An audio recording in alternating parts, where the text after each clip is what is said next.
Sampaikan, Ustadz, saya alhamdulillah usaha saya ternak sukses, Ustadz, ya.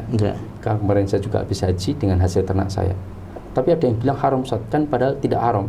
Saya kan peternak, usaha yang halal, ternak. Lah saya tanya, ternak apa, Pak? Babi, Ustadz. Wah, ini masalah ini. Lah saya sampaikan, loh kenapa bisa ternak babi? Loh kan yang haram memakannya, Ustadz.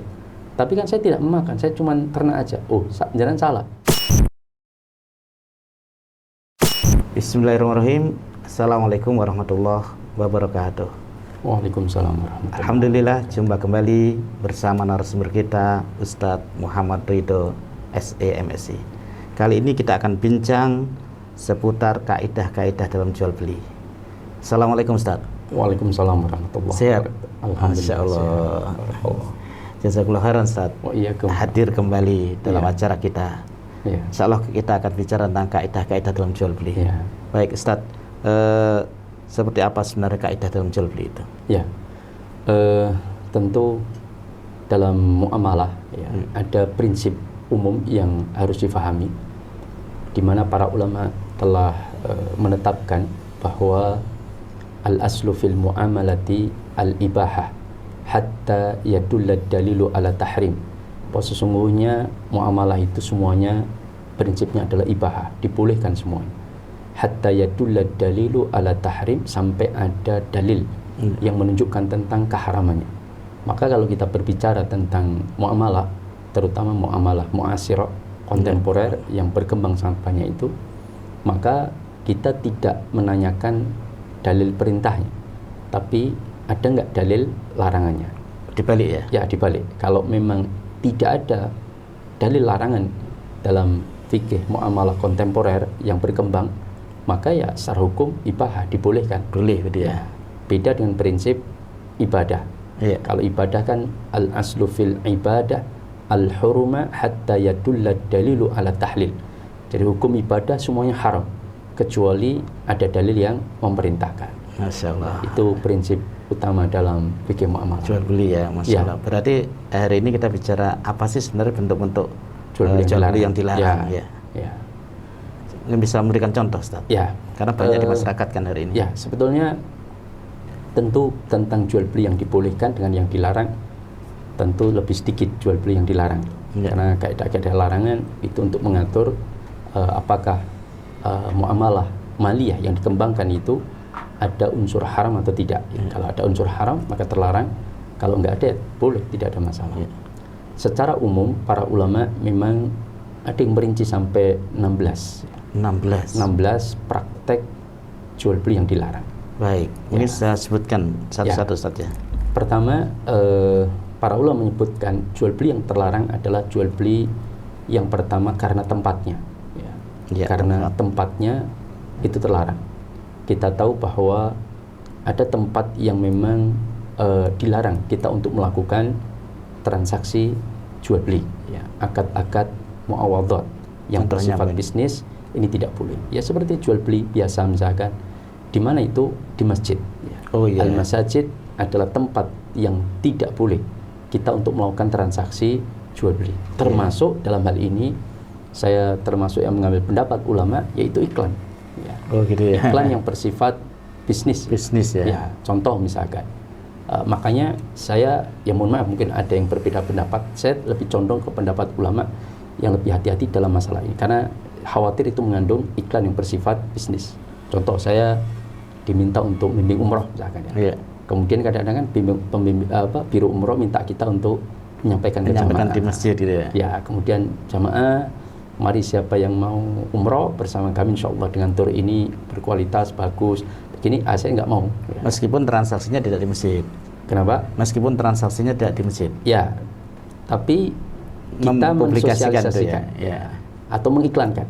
Karena masuk yang pertama ini karena biro umroh ini kan bersifat bisnis. Beda kalau saya, ibu-ibu siapa yang mau umroh bersama saya bayarin, itu tidak masalah. Tapi kalau ini kan mengiklankan biro umrohnya, bahwa biro umroh ini berkualitas bagus, saya sebagai pembimbingnya, itu saya tidak berani untuk melakukan itu, karena ini masjid, tempat ibadah. Baik transaksi langsung maupun publikasi atau iklan terkait dengan bisnis. Oke, Ustaz. Sering melihat itu iklan-iklan yang masih di dalam masjid baik laundry ada itu di meeting dalam masjid. Ya, kalau meetingnya di luar tidak ada masalah. Ya. Tapi kalau ini di masjid. Ya, berarti sebagai koreksi nanti ya kepada kaum muslimin ini harus hati-hati ternyata.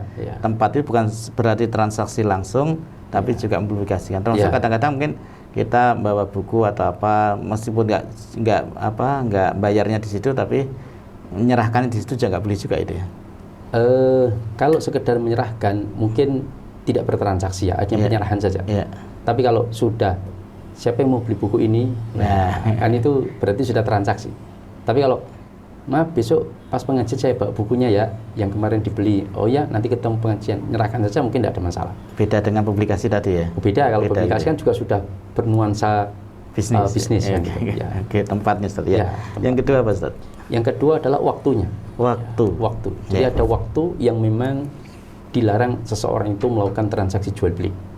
Para ulama mayoritas sepakat, yaitu ketika dikumandangkan adzan sholat Jumat. Adzan sholat Jumat ya. Karena hadisnya kan ayatnya cukup jelas. Iya betul. Ya, fas'au ila dzikrillahi wa dzarul bai'. Iya betul. Maka segera untuk menuju kepada masjid untuk berzikir kepada Allah dan tinggalkan jual beli. Nah sekarang para ulama sepakat ketika sudah dikumandangkan adzan di mana imam naik di atas mimbar, maka terlarang untuk jual beli. Tapi apakah semua orang terlarang? Tidak, kata para ulama. Ya siapapun yang wajib sholat Jumat itu yang terlarang. Laki-laki? Ya laki-laki tentunya. Mereka yang mungkin sedang safar atau mereka yang mungkin para wanita yang tidak wajib sholat Jumat, maka tidak mengapa. Cuman jangan melayani orang-orang yang wajib sholat Jumat. Kadang-kadang bikin warung sudah adzan, ada bapak-bapak masih jajan, dilayani, padahal dia wajib sholat Jumat, maka tidak boleh. Ditegur atau diingatkan gitu saja? Ya, diingatkan. Ini dari sisi tempat. Dari sisi waktu? Dari sisi waktu. Iya, betul. Dari sisi waktu. Ya. Ini yang ketiga, Ustaz, mungkin ada yang lain? Ya, yang ketiga itu dari sisi zatnya. Zatnya ya? Zatnya terlarang. Iya. Ada jual beli yang terlarang itu karena zatnya, contohnya adalah barang haram maupun barang najis. Zatnya ini maksudnya barangnya yang dijual belikan ya? Ya, objek yang ditransaksikan, mabi itu sesuatu yang haram atau sesuatu yang najis. Ya. Haram atau najis ya? Itu terlarang. Ya. Misal babi misalkan. Ya. Babi ini kan haram dan juga najis. Ya. Maka menjual belikan babi maka tidak boleh. Karena saya pernah mendapati ada salah satu jamaah dia sampaikan, Ustadz saya alhamdulillah usaha saya ternak sukses Ustaz ya. Kemarin saya juga habis haji dengan hasil ternak saya. Tapi ada yang bilang haram Ustaz, kan padahal tidak haram. Saya kan peternak, usaha yang halal, ternak. Lah saya tanya, ternak apa Pak? Babi Ustaz. Wah, ini masalah ini. Lah saya sampaikan, loh kenapa bisa ternak babi? Loh kan yang haram memakannya Ustaz. Tapi kan saya tidak memakan, saya cuma ternak aja. Oh, jangan salah. Ma adda ilal haram fahuwa haram. Tindakan apapun diri kita yang menyebabkan terjadinya praktek haram, maka tindakan kita juga haram. Makanya Allah sebutkan ta'awanu 'alal birri wat taqwa wa la ta'awanu 'alal itsmi wal 'udwan. Ya, termasuk itu ya. Ya, termasuk itu. Maka innallaha idza harrama syai'an harrama tsamanuhu. Allah itu jika mengharamkan sesuatu, maka Allah haramkan jual belinya. Gitu. Nah, yang sering jadi perdebatan para ulama itu adalah tentang kotoran hewan. Kotoran hewan ya? Kotoran hewan, baik itu kotoran kambing, kelinci, ayam, sapi, itu kan biasa diperjualbelikan untuk pupuk. Iya betul. Nah, bahkan mohon maaf, kotoran kambing, serindel itu ya, itu dikemasi langsung dalam plastik, kemudian dijual per plastik kalau nggak salah 3.000. Itu diperjualbelikan. Apakah ini boleh atau tidak? Nah, memang ada ikhtilaf di kalangan para ulama. Kalau madzhab Syafi'i tidak boleh, karena semua kotoran hewan itu najis. Gitu ya. Tapi dalam madzhab Hambali, sebagian di antara mereka mengatakan boleh. Kenapa? Karena kotoran kambing, ayam, sapi, unta itu adalah kotoran yang berasal dari hewan yang dagingnya halal dimakan. Ya. Jadi kalau hewan dagingnya halal dimakan, kotorannya kotor tapi tidak najis. Ya. Gitu ya. Ya, itu pendapat sebagian para ulama. Semua nanti ada perincian kenapa sebab kok bisa mengeluarkan tidak najis. Iya. Baik, mungkin yang lain zatnya keempat. Ya. Selain zatnya apa? Ya, yang keempat itu berkaitan dengan praktek jual beli yang mengandung gharar. Gharar ya. Maksudnya ghararnya apa? Gharar ini ketidakjelasan. Ya. ketidakjelasan barang. Barangnya nggak jelas. Ya, misalkan terbungkus dalam bungkusan, nggak jelas kondisinya. Misalkan kayak saya pernah mendapati jual beli keramik tapi PS. Ya. Oh, gitu ya. PS itu ada cacatnya. Bisa pecah sedikit, bisa pecah besar, bisa gambarnya kurang sempurna. Nah, tapi karena dia jualnya PS, kemudian kita minta untuk dibuka supaya kita tahu di mana letak cacatnya, nggak boleh. Ya. Nah, ini termasuk jual beli gharar. Kalau dia sebutkan memang ini PS, nggak masalah, tapi harus jelas. Harus diketahui. PS-nya posisinya di mana. Ya kalau pecah semua rugi pembelinya. Nah, maka, tapi kalau barang itu utuh, nggak masalah jual dengan sampel. Kan nggak perlu kita beli keramik harus dibuka satu-satu semua, mungkin nggak mungkin. Karena sampelnya dengan isinya sama, maka nggak ada masalah.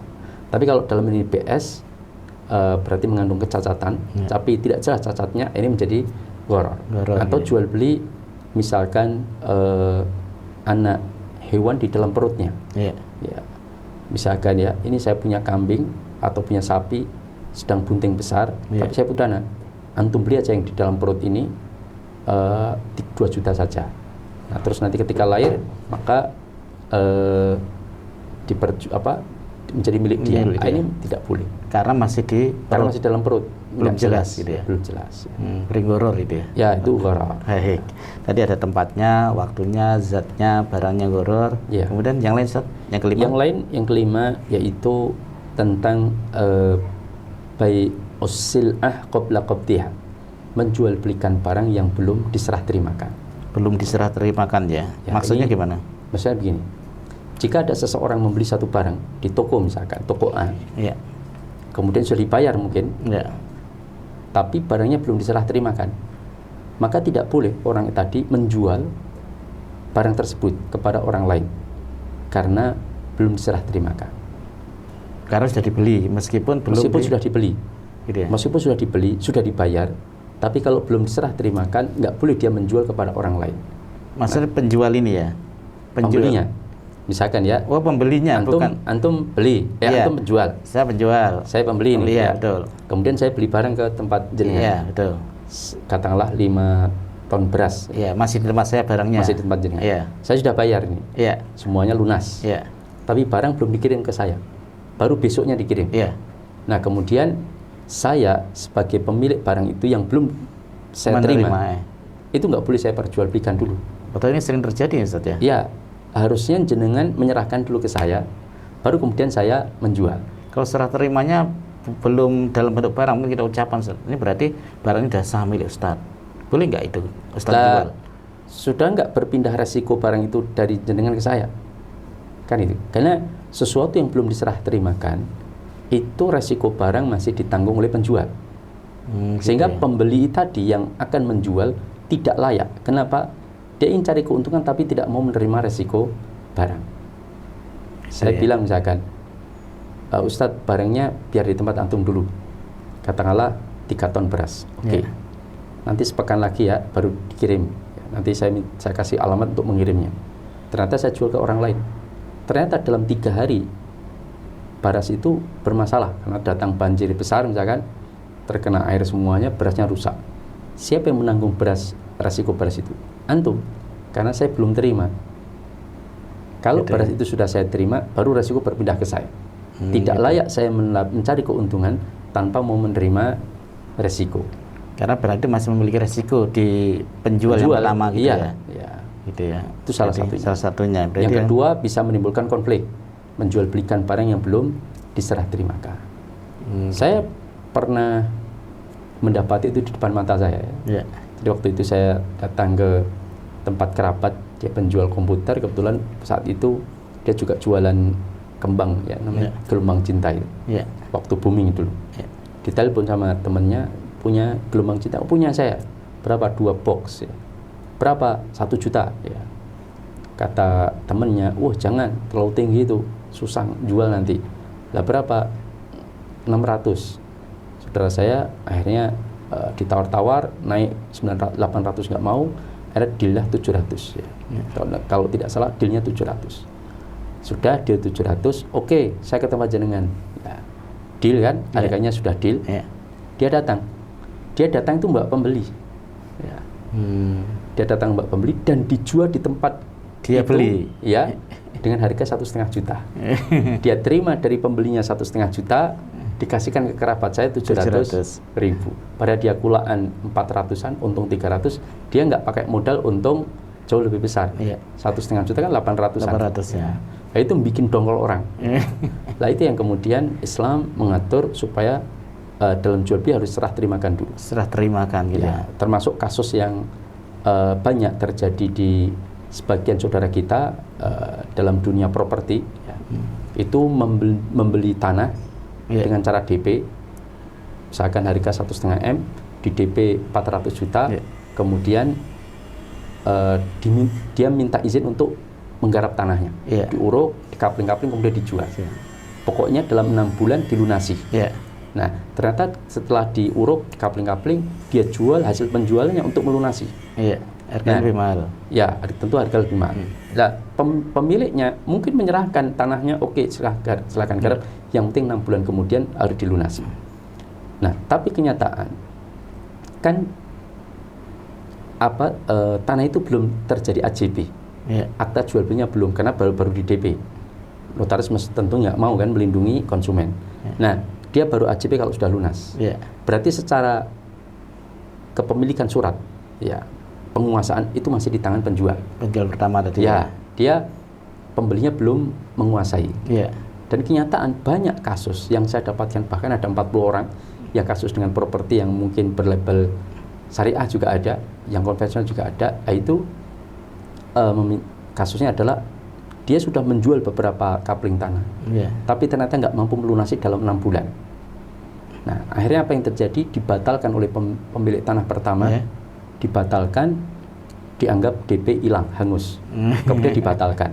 Nah, pembelinya otomatis, pembeli kapling-kapling dirugikan. Iya, betul. Ya, itu yang terjadi. Makanya serah terimakan dulu, baru diperjualbelikan. Luar biasa nih, Ustaz. Ada 5 hal dulu saja terkait dengan jual beli yang dilarang ya. Tadi baru bicara tentang tempatnya, kemudian waktunya, zatnya atau barangnya, kemudian horor, harus jelas ya. Kemudian belum diserah terimakan. Baik, terima kasih Ustaz. Ini sama-sama untuk pertemuan kali ini cukup ini dulu, nanti kita lanjutkan kembali. Jazakumullah khairan. Assalamualaikum warahmatullahi wabarakatuh. Waalaikumsalam warahmatullahi wabarakatuh.